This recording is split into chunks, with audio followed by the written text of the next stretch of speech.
Now, Ask Dr. Love with psychotherapist, author, love and relationship expert Jamie Turndorf, Ph.D.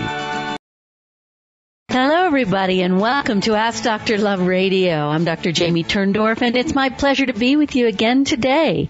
Today, I'm talking about menopause in crisis. My author guest is Lynda Wyzda. She wrote the book Menopause in Crisis, The Summer I Lost My Mind. And it's a memoir that is much more than her simply telling a story about her life. It's really also a book that helps you know how to deal with menopause in crisis. And now Lynda, she authored dozens of books over the years, only one of which was published, and it wasn't until after she had her menopausal crisis that she found her authentic voice in memoir writing. So let me introduce you to Lynda, and we'll go from there. Lynda Wyzda, are you there? Yes, I'm here, Dr. Turndorf. Thank you so much for having me on your show. I'm thrilled to be here. I'm so happy to have you. You asked me right before we went on air, how do you want me to refer to you? And I said, you can call me you, whatever you want to call me. And you just opted for Dr. Turndorf. So I feel very official. But I'm sure as we get to know each other more, it might just change. I'm sure it'll be all sorts of things, yes. So let's just start with the question, why did you write the memoir? Because, a lot of women go through horrendous menopausal experiences. So what was your motivation for actually making your story public? Well, there were a lot of things. I think the first thing that inspired me was the spiritual nature of my crisis. The spiritual nature and the way it seemed to come with a sort of intention, an intention to help me heal. When I first started looking back over some of my dreams while I was writing, and I discovered that one that I talk about in the beginning of the book, in the premonition, I could see that I had actually received a warning about my crisis before it even began. And I didn't know, did this warning come from my subconscious, from some dissociated part of myself? But it seemed clear that I was being guided in some way through this experience. And I found this fascinating enough to try to explore more through my writing. Another thing that inspired me tremendously were the other women I met during my crisis whose lives had begun to fall apart during perimenopause. Women who, before midlife, they were functioning just fine, but then when perimenopause hit, they began experiencing all sorts of challenges like mine, and their lives came to a complete standstill. Some of these women were still battling these issues long into their 70s, 30 years after menopause. I thought this was heartbreaking, and I was hoping that since I was able to turn my crisis into a healing experience, that by writing about it, I might be able to help women going through similar things, some kind of reassurance, guidance, something to help them know they're not alone. That's wonderful. Then, of course, yes. Then, of course, there's just the healing aspects of the creating writing process, which I'm sure you know about. Something bad happens, I write about it. Something good, I write about it. I just write. So those were the things that inspired me. It's true. When my husband was ripped from me so unexpectedly through the bee sting, the only way that I could survive was by writing. And I just wrote morning, noon, and night when I wasn't seeing patients, when I wasn't doing my other work, writing my columns. I wrote and wrote. And to me, the writing it is such a miraculous gift. It offers you such a gift of healing. And the thing is, when we are struck by the freight trains that life forces us to meet head on, they are really, I think, spiritual lessons in disguise. They really are. And if you're able to get past the experience, the initial reaction of, oh, poor me, and I'm a victim, and why me, and God hates me, and all of that, to the, wait a minute, what is this that I am supposed to be learning that is going to help me evolve in my own spiritual development, and then ultimately that I can bring to the world? Yes. And that's what you've done. That's what you've done. I'm trying.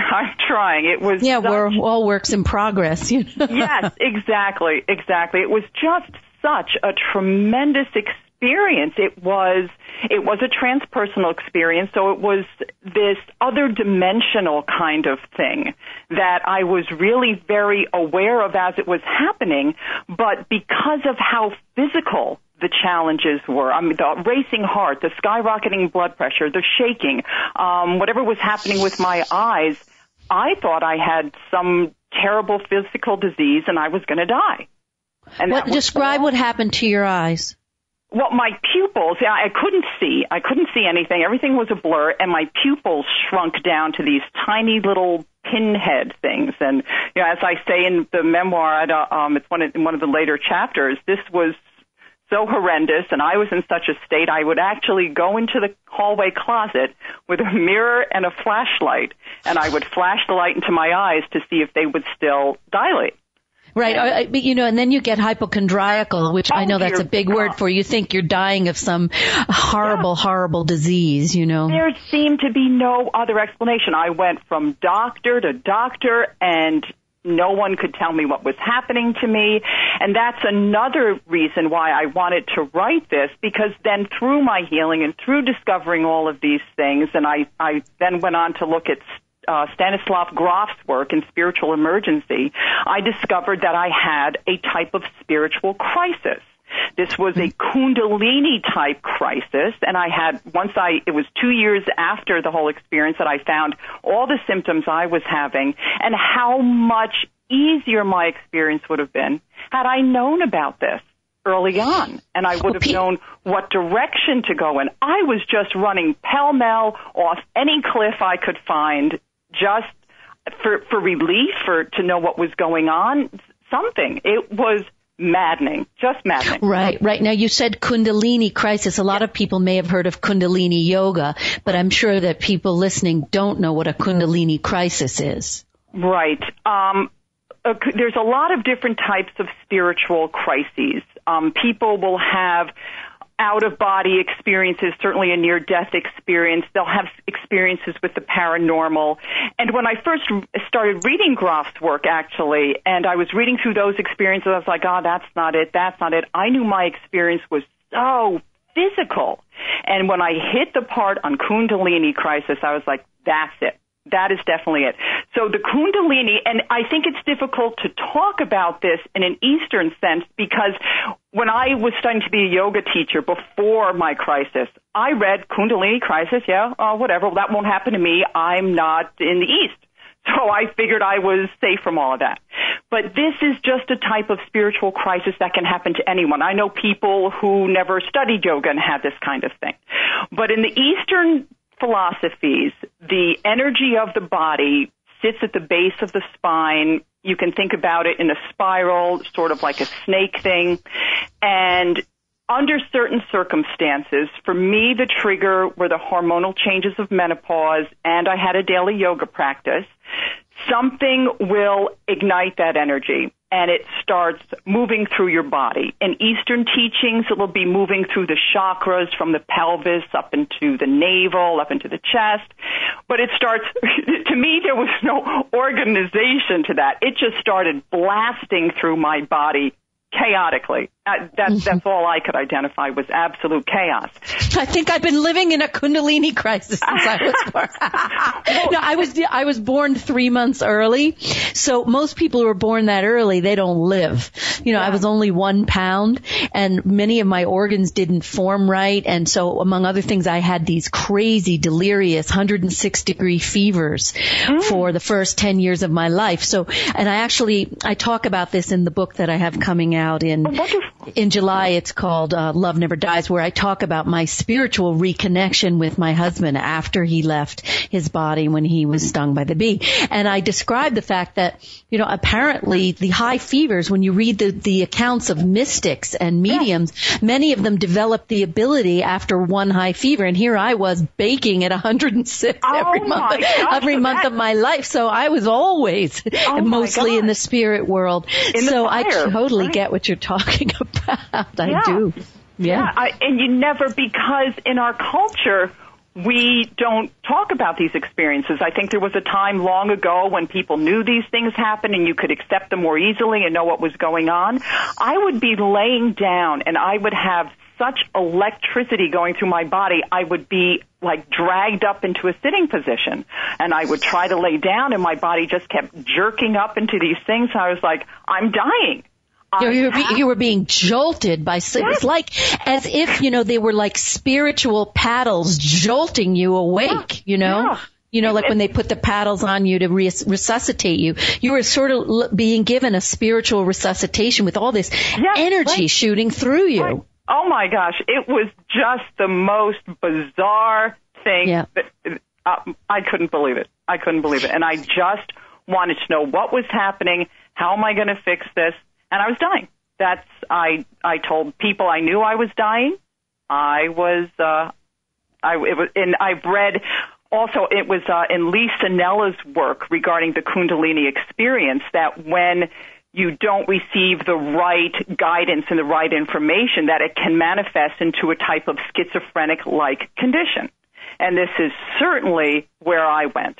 I'm a high-strung kind of type A person anyway, and once things got blown up and I went to so many doctors and I couldn't get any answers, and I started thinking I was schizophrenic. I was looking up schizophrenia on the Internet. I went to the psychiatric hospital. Except you were too old. That was the thing that they should have said to you, that schizophrenia usually blossoms in late adolescence, so you don't just become schizophrenic in your 40s, you know? Yes, you do. That was part of the whole thing that was, because I'm a researchaholic, and I went on the Internet when I started thinking I was schizophrenic, and I believe it was on the website for unhealed.com. It's in my book.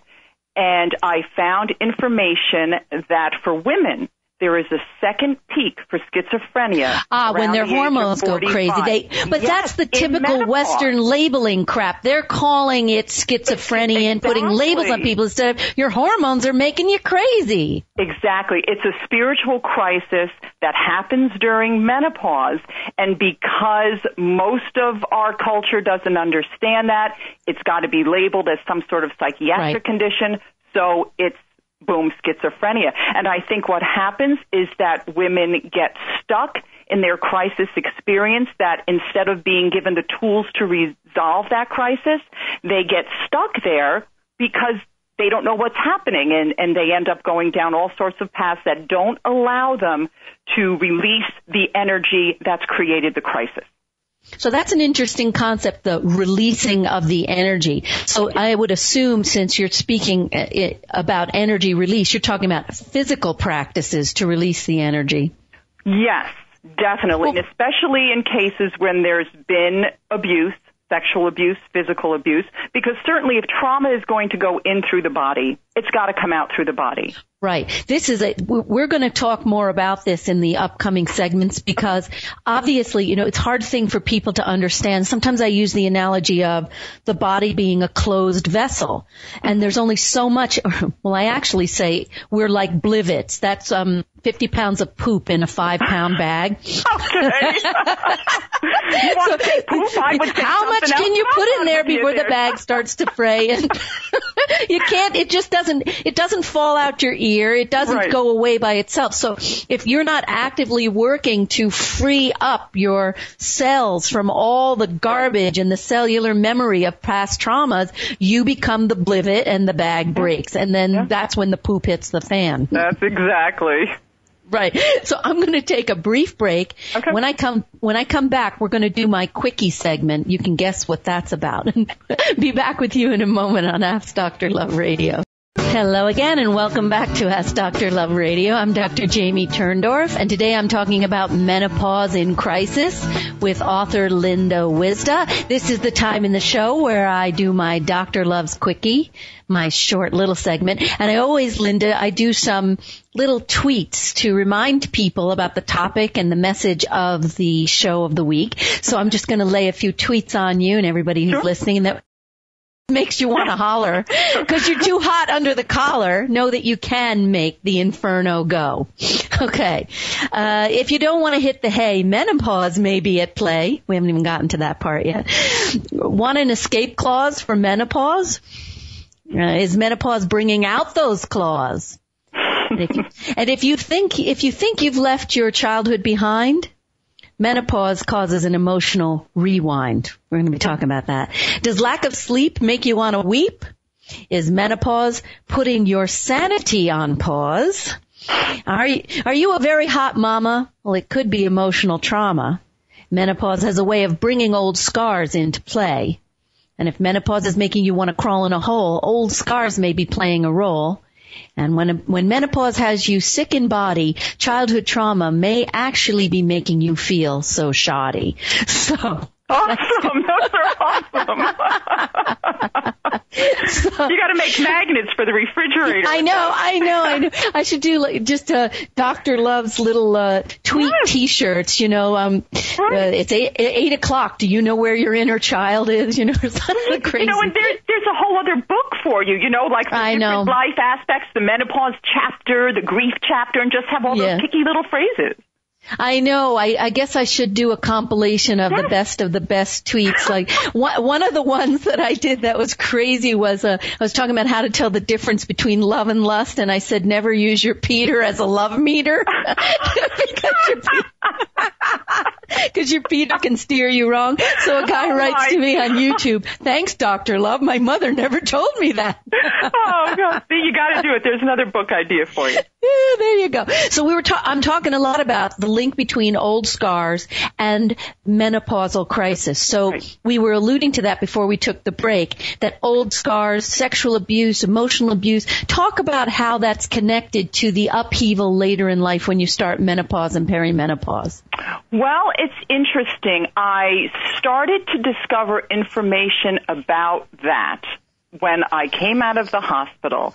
I was still in a state, still bouncing off the walls and whatever, and I was going to therapy, making some progress, and my sons wanted to know what to get me for my birthday, and I couldn't find the book I wanted. I reached over, I said, "Here, The Wisdom of Menopause by Dr. Christiane Northrup. Buy me this." And that sat there for the longest time. I thought, well, it'll have stuff about diet and exercise in it. Finally, one day I picked this up. And Dr. Northrup was talking exactly about what was happening to me. In her book, I found out how our hormones actually function as a sort of inner guidance system for us in our lives. When we experience PMS, postpartum issues, even seasonal affective disorder, these are for a woman, her hormones letting her know that she has issues to deal with, wounds she needs to heal. All of the tumult that we feel during PMS, which I had terrible PMS growing up, it's actually real emotions that we have from things that we have stuffed down into our minds and bodies and haven't dealt with. And, of course, when we're PMSing, those hormones are coming and going, so we go in, we go out, and we have some relief. When perimenopause hits, which Dr. Northrup calls the mother of all wake-up calls, those hormones are receding for good. And I believe it's in her book where she likens it to a lake. And you see this wonderful lake and all the waters, all this wonderful hormones, and then when that goes away, underneath that water, sitting on the bottom, are old refrigerators, old tires, whatever garbage you've collected through your life, that now is just the time to heal. It's not that you did anything wrong in all those other years. Women are hardwired through our hormones to be nurturing and taking care of others through our careers, through our homemaker activities. And once perimenopause hits, we need to start looking inside to care for ourselves and get rid of all of this stuff so that we can then go out into the world as a different type of mother, career person, healer, whatever we're being called to. That's a wonderful description that you gave, because it's interesting, because as your reproductive hormones dwindle, you're saying now we are being called to put less energy out to nurturing others and more energy to ourselves to heal and nurture ourselves, because we're losing our reproductive function. It's an interesting thing. And also what you're saying is that the hormones really are a mirror. They act as a mirror that reflect back to us what's imbalanced on the inside. And they just knock us slightly off our emotional horse, just enough so that they wake us up and say, wait a minute, this isn't right. This just doesn't feel right. Yeah. And like I said, I had horrendous PMS growing up from the time I was like 9 years old. And I spent all of those years looking for ways to combat it. I found out that eating dairy made it worse, so I stopped eating dairy. I found natural progesterone cream, and I was using that. And it's funny, just as I got to a point where I was like, okay, now this period is my friend. This friend said, okay, check it out now. Here's something else for you to figure out. it's like this old lithograph that I saw. I'm sure everybody has seen it. You see this poor little dog that's drowning, and it's a horrible storm, and he's clutching at the edge of a little island trying to get himself onto dry land. And that is so much a metaphor of life. Just when you think you hit dry land, bang, another wave knocks you on your butt again, back in the water. Here you go again. More spiritual crisis, more personal growth, more healing required. All right, I'm going to take a brief break, and we'll be back in a moment on Ask Dr. Love Radio. Hello again, and welcome back to Ask Dr. Love Radio. I'm Dr. Jamie Turndorf, and I'm talking with my wonderful guest, Lynda Wyzda, who wrote Menopause in Crisis. Lynda, we were talking before we took the break about the link between childhood sexual abuse and the upheaval that you experienced when you went into perimenopause. So can you talk a little bit more about this? Because these events, they occurred long before they got buried. They were in that emotional, buried cesspool. And then how do you see the link between that trauma and then the physical experiences that you suffered, the pounding heart, the blood pressure, the shaking? How do you make the connection? Well, it's interesting.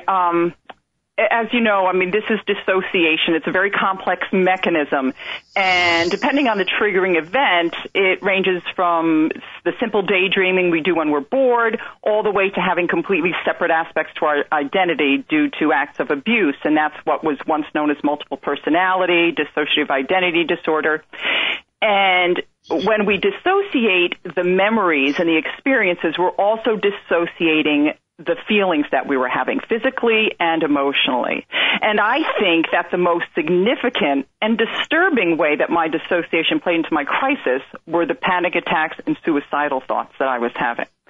And it's like I mentioned in my memoir, I'd already been struggling with panic attacks for years, usually while driving or driving over this particular bridge. And by the time of my crisis, this bridge panic was so severe that I would have to turn the car around and go home. I can remember this one time I was trying to take my sons across the bridge to get one of the latest video games. And before I even got to the bridge, the panic was so bad I had to stop the car. And I tried again and again. I so wanted to do this for my sons. My sons were in the car, and I couldn't do it. I had to turn around and go home. And I felt terrible, my son seeing me like that. And I felt horrible about myself as a person. I felt useless and embarrassed. And it wasn't until after my crisis that I was able to realize that what I was experiencing with this driving across the bridge, the reason all this panic would come up, was that I thought I was going to stop the car and jump off the bridge. And this, I didn't want to kill myself. I knew I didn't want to kill myself in the present moment, but this dissociated part of me, this part that still was holding on to all those emotions and those physical feelings, was still feeling suicidal. Right. So here, this is very interesting what you're saying, and I explain to people who are suffering with panic and anxiety and suicidal thoughts as well, what we're looking at is buried rage. And you don't realize that you're in a rage, so the rage morphs into something else if you're prone to depression, anxiety, panic. In fact, panic and anxiety is like a fire alarm. It's a smoke alarm that your psyche is warning you, saying, warning, warning, warning, rage is breaking through the surface. Warning, there's a killer on the loose. So people don't realize that. They just become aware of the panic. It's called signal anxiety. And even the suicidal thoughts are tied to, I want to kill somebody, but I'm not aware of it, so I turn the murderous rage back on myself and I want to kill myself. So, I had a woman, this was 30 years ago, I was on staff at a hospital here in the area where I work, and she was hospitalized with intense panic and anxiety, and she always got it, not when she was crossing a bridge, but when she would go supermarket shopping. So I said to her, listen, there's something about the supermarket shopping that is enraging you. And then she was immediately able to say, oh yeah, I'm furious. My husband won't help me with the chores. So once she got in touch with the rage, her panic dissipated. And this is so important for women because women especially are so socialized to be the nice girls and the good girls, and you're not angry. And then you stuff it down and out it comes in the anxiety and the panic. So now to come back to your connection with the sexual abuse, where does all that rage go when you're being incested and abused? Right. It goes, so that was the piece that it's like the blivet. How long can I shove it down? I can't shove it down anymore. And certainly you couldn't become enraged at your abuser. I mean, you're already being abused. Yeah. What happens if you become enraged? You'll get abused worse. So you suffered incest in your early life from a father, a brother. A father. It's a dreadful story, what you went through. And so no wonder all of this was coming to the surface. So were the memories and the feelings completely buried and disassociated from your conscious self? And then when you started having all the physical symptoms and the panic, did the memories come flying back out with the feelings? Is that what happened? The memories started coming up. Well, and it's interesting, and I know I started having menopausal symptoms now that I'm able to look back and realize what they were, because I started with the hot flashes when I would sweat and feel like I was going to cry and whatever when I was in my late 20s. And I think it's because I had so much energy in my body that I was starting to manifest things so far back. I started to remember, it's in the August chapter of my book, I started to remember the abuse through a dream in 1993. And all of that stuff did come up. I had this dream, and I woke up with the same feelings that I would get at night as a child. I was living with a man at the time, and he was there, and as I was waking up from the dream, I was saying, "Get off of me, Dad. Get off of me." And had I been alone, I could have just dissociated that, buried it, but this person was there, and he said, "What happened?" So I told him about the dream, and I was trying to close the store, and blah, blah, blah, blah, and I was telling him how it would bring up the same feelings I had as a child, that everything in my room was moving in slow motion and felt very heavy. And as I said this to this man I was living with, I started to cry and sweat and shake. I was a wreck. All those feelings. He said to me, "Did your father rape you?" And as I say in my book, I searched my mind for an answer, every corner of my mind, but I had nothing. I had nothing but what had come up at that point. And this is typical, And as the years went by, more and more stuff came up. And then it's funny, in the memoir, I have an encounter with a friend of mine here when I was going through a really bad time, and I asked her, "How long does menopause last?" And without hesitation, she said to me, 21 years. I was like, okay, I'm only 21? Right. And then she said to me, 7 going in, 7 during, and 7 on the way out. So after when I was writing the book, I went back and I looked at 7 years before my crisis in 1998. And I saw that I was having so many dreams about my abuse at that time. And I could see that, I don't know, was she kidding? Was she whatever? But I could see that for me, there was truth to what she had said, that this experience of this deep, deep healing had started in 1998, the really intense part of it. 2005 was the total blow up. And then between that and then I went through the crisis and stuff. And now I'm looking at it that I'm in the 7 years going out. That's what I'm hoping I'm on the way out. But you are. And the thing I just want to be clear on for everybody who's listening is that sometimes the physical symptoms are the conversion of an emotional trauma. Right. So that you didn't necessarily remember all the memory of the rape, but your body remembered how you felt, the fear, the shaking, the terror. So the feelings that accompanied the trauma, that you could access, but you never did access the actual memories of the rape. Well, my abuse went on for a long time, and I've accessed through dreams and through flashes and stuff moments of what happened. Okay. It's interesting because dream exploration and working with my dreams was one of the most vital parts of my healing. And certainly when for many abuse victims, the victim is too young and too traumatized at the time of the abuse to attach any words or any sort of spoken language to the experience. And the abuse victim may also have been threatened by the perpetrator to remain silent. So this makes body memory, dream images especially important as many times being the only way that the survivor is able to access the trauma and process it. And actually, there's I worked with my dreams in therapy. I would write my dreams in my journal. I would talk to my therapist about them and always have these very strong emotional releases, and that's mostly where the energy would be coming from. Other people will use different tools. Actually, there's a very good book out called The Dreaming Way that was put together by psychologist and author Patricia Rice and a professional artist Susan Snow. And this book follows their journey, Snow's 2-year journey of healing from her abuse through her dreams and art therapy. Mm-hmm. And the art therapy is the tool she used to bring the images from the dream world into her conscious awareness so that she could process it and release it. As a child, when these things are happening, you don't know what sex is. You can't give name to these experiences, which makes it all the more traumatic and makes it all the more necessary for you to stick this stuff somewhere in your psyche, in your body, in your mind, someplace to keep yourself safe. And when it's apparent, as a child, you can't think to yourself that this parent is bad because your survival depends on this person, these people. So you have to keep these people in a place where they will be safe for you, which makes dissociation all the more likely and all the more powerful as a way for you to keep yourself safe and for you to have a way that you can grow up and live a life.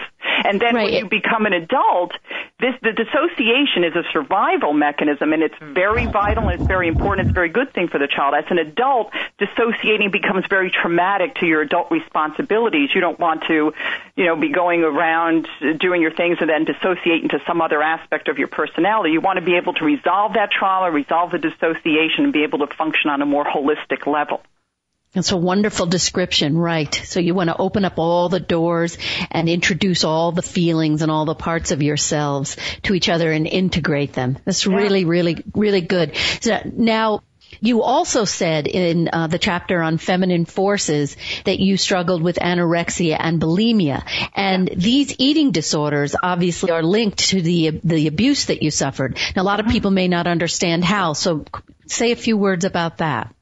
Yeah, actually, there's an article that I link on my website from the Canadian Women's Health Network that's called Remembrance of Things Past, The Legacy of Childhood Sexual Abuse in Midlife Women. And in this article, writers talk about the way Sue Bloom, who's the author of Secret Survivors, describes many women with a history of childhood sexual abuse as being at war with their bodies. Shame, disgust, feelings of powerlessness. As you pointed out, actually, Dr. Turndorf, in your segment on childhood sexual abuse, these are just some of the very difficult emotions many survivors deal with on a daily basis. And for me, this is spot on. When I look back at my life, I can see how feelings of shame and disgust were there with me for as long as I could remember. Disgust over the way I looked, the way I felt, my menstrual cycles, everything about my body, and even eating. And actually, it was way before I started having anorexic tendencies, when I was around 9 years old, that I remember beginning to feel ashamed of eating. I was ashamed of even feeling hungry or the need or desire to eat. And I was overweight at that time, and I can remember feeling that it all seemed to be tied in some way to some awful thing about the sexual parts of my body, and, that this was betraying me in some way. And not eating became a way I could control or repress all the shame that I was feeling with my body, all the disgust. And actually, I've read that sometimes food is used by a perpetrator as a reward or bribe after episodes of sexual abuse. Now, did that happen to you? Well, and it's interesting. Even though I can't remember any specific episodes, I feel this is a very strong thing. And actually, one of my earliest dreams and I know this will sound strange about my abuse, because it won't sound like it's about my abuse. I had this dream about this candy from when I was a kid. I don't think it's around anymore. It was like striped, brown, white, and like pink. There was like a coconut essence to it. And my husband had come home, and I said, I had this dream about this candy. I told him what the candy was. He said, I remember that. I started to sob. I just broke down in the middle of the kitchen, and I started crying. So I do think that food was tied into this for me. And actually, with that as a self-injuring behavior, long before any of this, when I was in junior high, like around 11 or 12 years old, my girlfriend and I started taking prescription drugs out of her parents' medicine cabinet. Now, it's not like we were trying to get high on them or anything. We didn't even know what this stuff was. But well, this is everything you're describing. You're describing in such an articulate way the way that food can be used to help regulate emotions, because even there's this idea of, stuffing it down and then wanting to vomit it out. I want to get rid of it by purging the feeling out of me. And then even the self-shame that you're talking about and the self-attack, and I hate my body and I want to gain weight so that my body will just sort of be invisible and I won't be sexual. There's so many different layers to this. But even, the way women will punish themselves and self-attack in the way they put down their self-image to themselves, this is, again, rage turned inward. It's either going out or toward the object that you're mad at or back in on the self. So, you have done such a remarkable amount of healing that you are an inspiration. So let me just take a break. We'll be back in a moment on Ask Dr. Love Radio. Hello again and welcome back to Ask Dr. Love Radio. I'm talking with my guest, Lynda Wyzda, who wrote the memoir Menopause in Crisis. So, Lynda, let's talk about how your book ends, because it ends at, we're on a precipice. You've entered a psychiatric hospital, and that's where we're left. Now, you are doing a sequel to this called Menopause in Crisis, The Journey Home. That's the memoir you're working on. And here you're going to tell people all about how you were able to come back from hell, basically. So can you talk? I know that you don't want to give away the book before, you actually publish it, but can you talk a little bit about what were the mind-body practices that you engaged in and which ones stand out as being the most vital to your healing? Because I'm sure people who are listening who are struggling would like to hear about that. Yes, that's very important to me. When I first came out of the hospital, actually, I was just as frantic and frenzied as when I went in. I came out and I told my sons I was going to have to go live in a group home because I didn't see any way for me to get well. And by that time, even though all throughout my crisis I wouldn't take medication, when I was in the hospital I agreed to take all 4 of the medications that were prescribed for me. And I even managed to get a doctor to sign a prescription for bioidentical hormones. So I was taking 6 different medications. And still, my heart was still racing, my blood pressure was still soaring, I was a shaky mess. And it wasn't until I started seeing a very wise and very compassionate mind-body therapist that things began to change. And actually, quite by accident, by whatever, I never expected it. After a couple of sessions, I don't know how far in, I was telling the therapist about a dream I'd had or some episode of abuse that I'd never forgotten. And while I was talking, I started to cry and shake, and I was shaking so bad that my teeth would chatter. And I went through the session, through this whole process of crying and shaking, and when it was over, I noticed that I felt the tiniest bit more sane. I wasn't cured, I wasn't out of the woods, not by a long shot, but I could feel that something started to shift.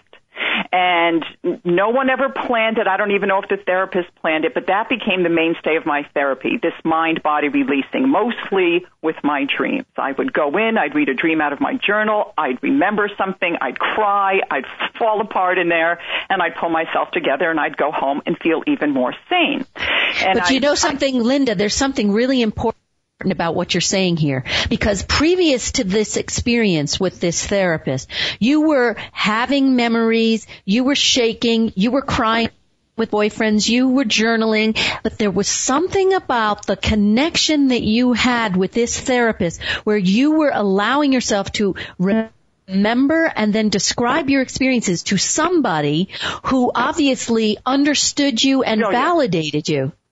Yes, definitely. And it was the relationship. It was a huge thing. Certainly, I wouldn't have been there without that extraordinary relationship. And when I was, with husbands and whatever, those were emotionally abusive relationships. There was no way that was going to help me heal. And actually, the boyfriend husband's response to my remembering this abuse made it all the more necessary for me to bury that again. So I think it actually made the situation worse for me.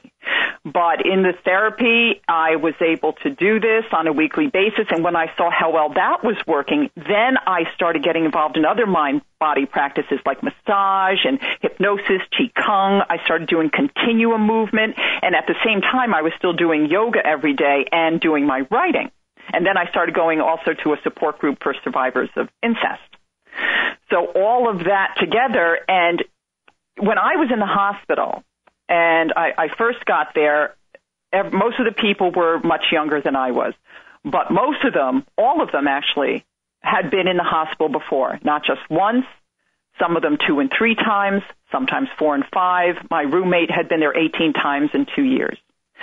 I felt horrible about this and terrified that this was going to happen to me. So when I saw how well the mind-body practices were helping me, I immersed myself in every single one that I could. I was going to do everything possible to keep from having to go back to the hospital again. So we're talking Tai Chi, Qigong, yoga, continuum, massage, hypnosis, creative writing, yoga. Yes. Right. Yes, and when I came out of the hospital, I was doing my yoga every day, and I kept track. I took note of this. I cried during my yoga every day for 15 months. Yeah. 15 months. I had so much. And, it's funny, when I was married to my first husband, I don't know how many years had gone by, but I remember thinking to myself, look at me. I haven't cried in years. Aren't I emotionally healthy? Yeah, right. Oh, the thing is, the men you married actually continued your code of silence, and it continued your abuse, really, because here you were in childhood suffering and having to bury your pain, and then you marry these guys who force you to stay in this emotional prison. Yeah. They weren't relationships that were conducive to being able to let go of this stuff. And I think, I had an inkling, and I say that in my book, that I knew when I went to heal this stuff, it was going to be all-encompassing. And I was waiting until my sons got out of high school to do this. I thought, that way, they won't get caught in the backwash of everything, and I'll just focus on this, and it won't affect them. But, boy, I tell you, menopause came along with its hormonal shift, and it had a whole different idea. And so I took the journey when it said. Yep, exactly. It tells you.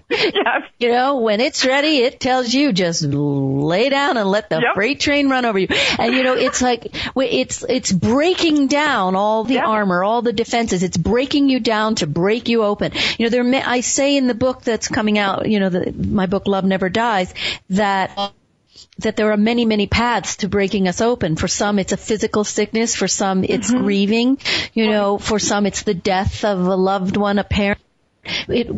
Whatever it is, these freight trains are our spiritual wake-up calls, and they are giving us the opportunity to just open up more, dissolve all the walls to loving better, loving ourselves better, loving others better. Yeah. Yes, because if we need to love ourselves to be able to love other people.